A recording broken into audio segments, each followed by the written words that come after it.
Hello बच्चों, कैसे हो सभी। उम्मीद है सभी अच्छे होंगे और पढ़ रहे होंगे।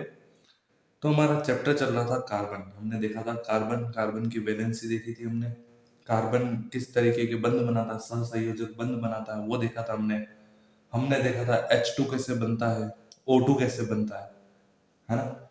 आज हम बात करेंगे कार्बन के अपर रूप के बारे में। कार्बन के अपर रूप किन किन रूपों में पाया जाता है कार्बन। मेनली जो अपर रूप है इसका, एक तो है हीरा, डायमंड जो है आपका वो। एक है इसका ग्रेफाइट। और एक अपर रूप हम देखने को मिलता है हमें C60 बकमिंस्टर फुलरी।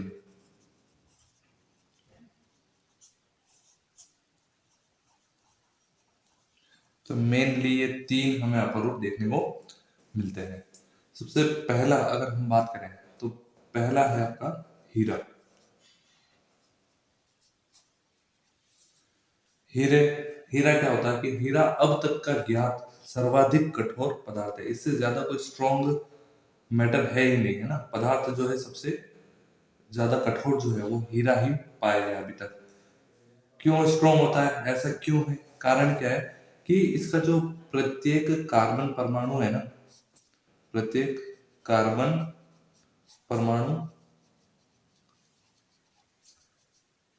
चार अन्य कार्बन परमाणुओं के साथ में क्या होता है, लिंक्ड होता है, बॉन्डेड में बॉन्ड बना के रखता है। और 3D स्ट्रक्चर बनाता है, एकदम जाल जैसा बनाता है 3D। जिस वजह से क्या होता है कि ये बहुत ही ज्यादा स्ट्रॉन्ग हो जाता है। इसको तोड़ना, आप इसके बॉन्ड तोड़ना जो है वो आसान नहीं होता। इस वजह से क्या है, ये सर्वाधिक कठोर पदार्थ, अभी तक का ज्ञात सर्वाधिक कठोर पदार्थ होता है। चार अन्य परमाणुओं के साथ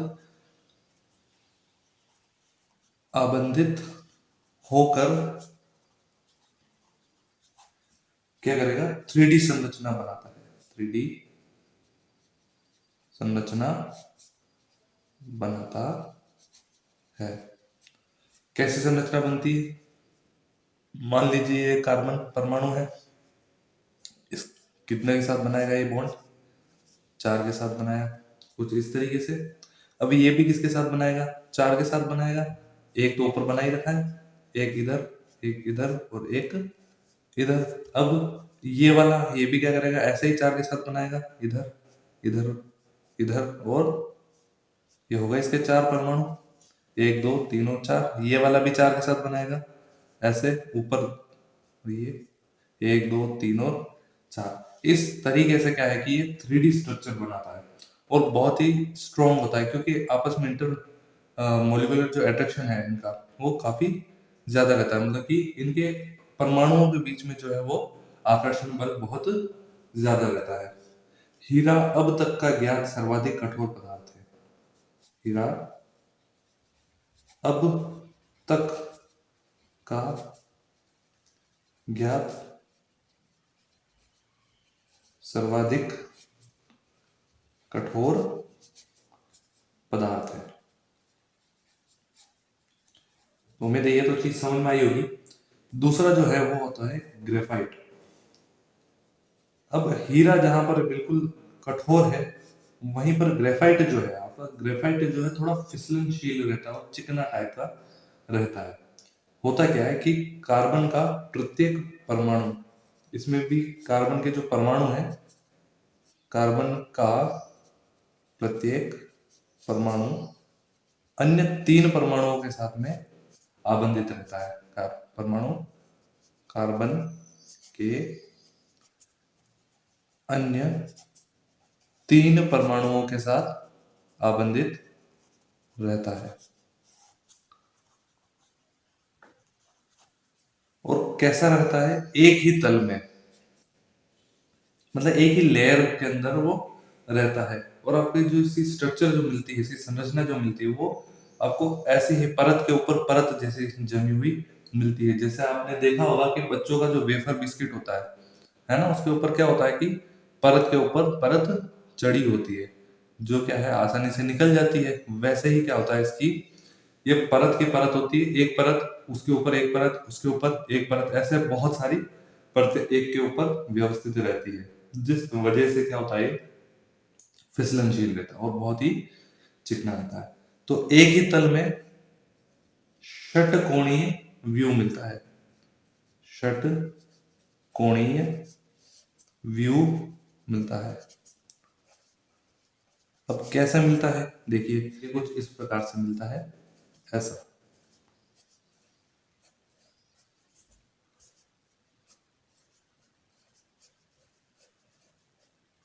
एक, दो, तीन, चार, पांच और छह, ये षटकोणीय व्यू मिलता है। प्रत्येक कार्बन जो है वो अन्य तीन कार्बन परमाणुओं के साथ में आबंधित रहता है। और ऐसी की ऐसी क्या होगी, इसके नीचे एक परत पाई जाएगी, वैसी की वैसी परत इसके नीचे पाई जाएगी, वैसी की वैसी परत इसके और नीचे है। तो इस तरीके से परत के ऊपर परत के रूप में फिसलनशील और ये चिकना रहता है।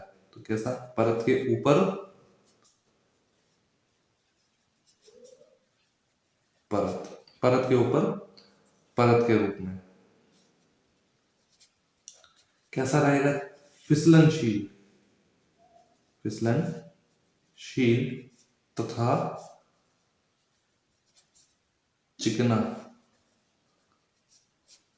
रहता है। और क्या खासियत है ग्रेफाइट की, ग्रेफाइट जो होता है वो विद्युत का सुचालक होता है, सुचालक होता है। तो ग्रेफाइट क्या होता है कि आपको देखेंगे हम कि जो जितने भी नॉन मेटल्स होते हैं वो आम तौर पर क्या होते हैं, जो अधातु में होती है वो विद्युत का चालन नहीं करती है, विद्युत के सुचालक नहीं होते, वो कुचालक होते हैं। लेकिन आपको ग्रेफाइट भी कार्बन से बना है, होना तो ये भी क्या चाहिए था, कुचालक, लेकिन फिर भी ग्रेफाइट क्या करता है, विद्युत का चालन करता है। तो यह विद्युत का सुचालक होता है। आपको जो स्ट्रक्चर देखनी है ग्रेफाइट की, ये मत देखना आप, तो ये वाली जो देखना। फिर बात करते हैं हम बकमिंस्टर फुलरिंग की।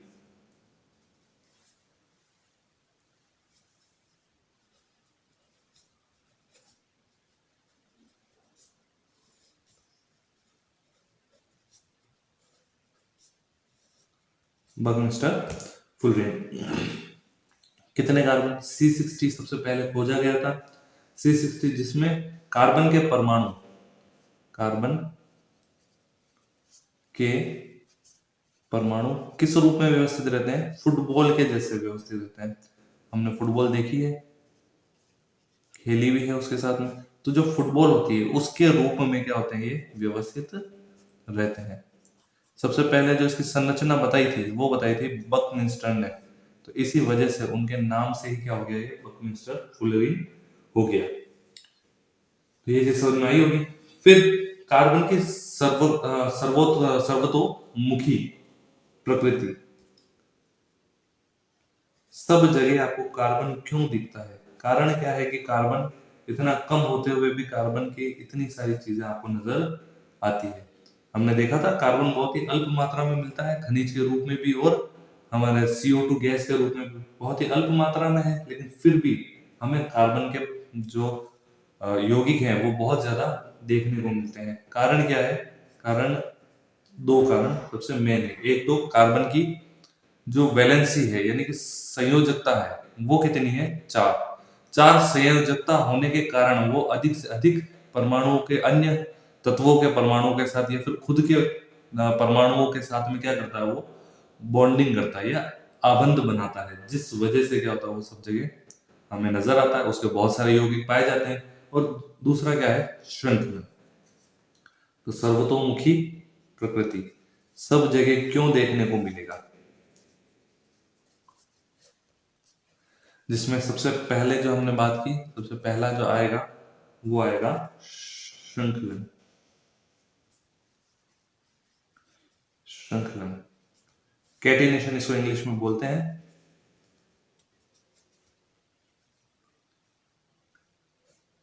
क्या होता है श्रृंखलन, कार्बन जो होता है कार्बन के अन्य परमाणुओं के साथ आबंध बनाकर लंबी श्रृंखला व विभिन्न शाखाओं वाली श्रृंखला बनाने की क्षमता रखता है, तो उसको श्रृंखलन कहते हैं। क्या बात बोली मैंने कि कार्बन किसके साथ में, कार्बन के ही अन्य परमाणुओं के साथ में, कार्बन कार्बन के अन्य परमाणुओं के साथ आबंध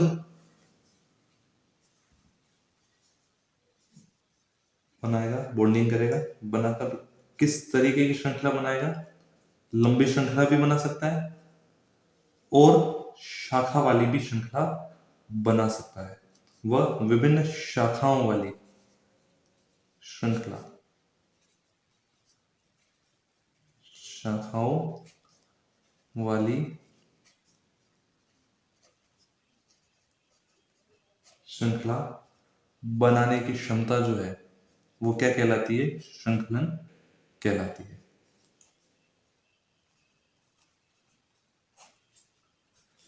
श्रृंखलन क्या होती है? श्रृंखलन का नाम से ही पता पड़ा, श्रृंखला बनाने की क्षमता। कितनी ज्यादा वो चेन बना सकता है, कार्बन चेन के रूप में, जैसे ट्रेन का डिब्बे के पीछे डिब्बा, डिब्बे के पीछे डिब्बा ऐसे जुड़े होते हैं ना, कुछ उसी प्रकार से क्या होता है कि कार्बन जो है वो अन्य कार्बन परमाणुओं के साथ में क्या होता है? जुड़ा होता है और बहुत लंबी लंबी जो है संरचनाएं बना लेता है। अब जरूरी नहीं है कि एक के पीछे एक ही हो, है ना? श्रृंखला सीधी हो जरूरी नहीं है, शाखित भी हो सकती है। तो अलग अलग तरीके से क्या बनाता है? ये श्रृंखला बनाता है।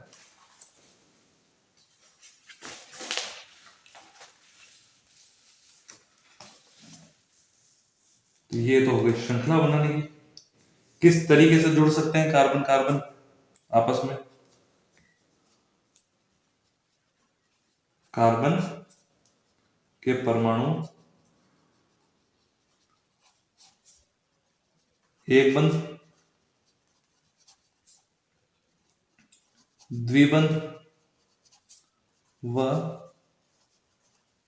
त्रिबंध से जुड़ सकते हैं। क्या मतलब होगा इसका?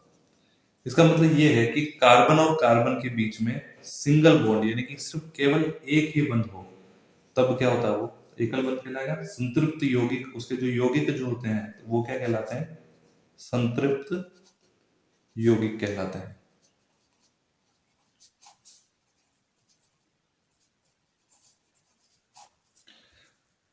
कार्बन और कार्बन के बीच में डबल बॉन्ड भी हो सकता है। दो बॉन्ड, दो दो जो आबंध है, दो बॉन्ड जो अगर बने हुए हैं तो वो द्विबंध होगा, द्विबंध।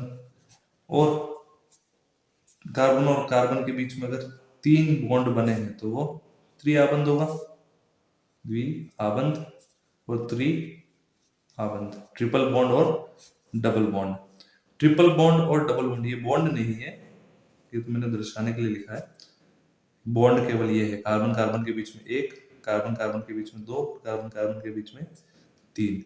तो एक बंध, द्विआबंध और त्रिआबंध। एक बंध वाले को तो बोलते हैं संतृप्त यौगिक, और जो दो और तीन आबंध वाले होते हैं इनको बोलते हैं असंतृप्त यौगिक।